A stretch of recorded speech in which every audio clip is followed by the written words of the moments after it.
একে একে গেম খেলা ছেড়ে দিচ্ছে আমাদের সকল পছন্দের ইউটিউবাররা। ইন্ডিয়া থেকে জ্ঞান গেমিং এবং রাইস্টার বাংলাদেশ থেকে গেমিং উইথ থালা। শুধু ইউটিউবাররা যে গেম খেলা ছেড়ে দিচ্ছে বিষয়টা এরকম না, সাধারণ পাবলিকও অনেকে গেম খেলা ছেড়ে দিচ্ছে। গেম যে আর আগের মতন নাই তা এখন দেখলে বোঝা যায়। গেম যে সম্পূর্ণভাবে ধ্বংস হয়ে গিয়েছে বিষয়টা এরকম না, চাইলে কিন্তু এটা রিকভার করা পসিবল। আর বর্তমান গেমে কিন্তু হ্যাকারদের সংখ্যা অনেক বেড়ে গেছে, আর এর জন্য দায়ী গারিনা নিজে। গাইজ, আজকে আমি তোমাদেরকে হ্যাক রিলেটেড এমন কিছু থিওরি বলবো, এমন কিছু তথ্য বলবো যা আগে কেউ কখনো বলে নাই বা আগে কোনো জায়গায় শুনো নাই। একটা গেমে হ্যাক এমনি এমনি তৈরি হয় না, এর জন্য প্রয়োজন হয় সোর্স কোড। আসলে এই সোর্স কোডটা কি, কিভাবে কাজ করে, কিভাবে মডিফাই আনা হয়, একটা অ্যানিমির হেডে কিভাবে লাগে, হ্যাকাররা কিভাবে এটা ভেক্টরাইজ ম্যাথমেটিক্যালি পরিবর্তন করে, সব কিছুই বল। আসলে এই সোর্স কোডগুলো হ্যাকাররা কোথায় পায়, হ্যাক ডেভেলপারদেরকে এগুলা দেয় কে, তারা কিভাবে এগুলা মডিফাই করে। আজকে তোমাদেরকে আমি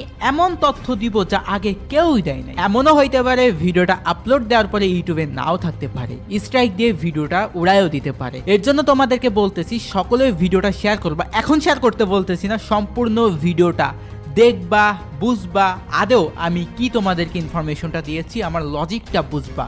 আর তোমাদেরকে একটা কথা বলতেছি, ভিডিওটা পারলে ডাউনলোড দিয়ে রাখো, বিভিন্ন প্ল্যাটফর্মে তোমরা আপলোড দিও। আমার এই ভিডিও তোমরা যে কোনো জায়গায় আপলোড দিতে পারো, এর জন্য কোনো গাইডলাইন আসবে না। আমার পক্ষ থেকে একদম ফ্রি ফর এভরিওয়ান। তোমরা টিকটক, ইউটিউব শর্টস, আদার্স কোনো প্ল্যাটফর্ম থাকলে আপলোড দিবা নির্দ্বিধায়। ওই যে একটা কথাই আছে না, একতাই বল। অর্থাৎ তোমরা যত বেশি হাইপে উঠাইবা, যত বেশি এটা নিয়ে কথা বলবা, তত বেশি কিন্তু তাদের জায়গা মতন লাগবে।